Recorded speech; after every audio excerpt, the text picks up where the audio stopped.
నా మనసులోని కొన్ని విషయాలు, ముఖ్యంగా 3 విషయాలు మీతో పంచుకోవడానికి ఈరోజు ఇక్కడికి వచ్చాను నేను.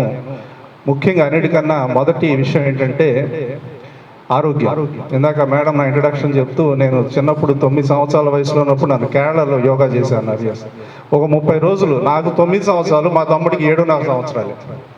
జస్ట్ ఇమాజిన్, కేరళలో కొండ మీద ఒక ఆశ్రమం, అది శివానంద ఆశ్రమం అని చెప్పి. అప్పట్లో ఇంత ట్రాన్స్పోర్ట్ కూడా ఉండేది కాదు, ట్రైన్లో వెళ్ళి రావాలి.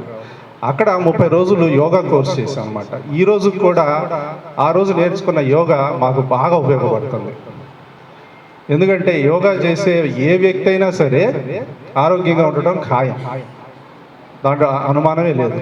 మన ప్రైమ్ మినిస్టర్ నరేంద్ర మోడీ గారు కూడా యోగాని అందుకే అంత ప్రచారం చేస్తుంది. యోగా మన భారతదేశంలో పుట్టింది యోగా.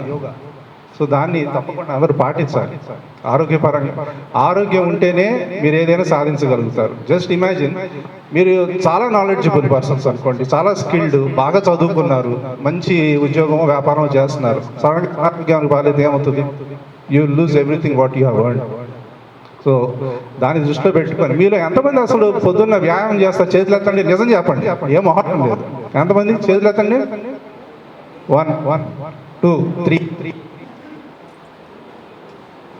సో అన్ఫార్చునేట్లీ వెళ్తా, ఏం చేస్తావు నువ్వు పొద్దున్నే? Gym. Okay, good, something. So ఖచ్చితంగా మీరు వ్యాయామం చెయ్యాలి, డెఫినెట్గా చేయాలి.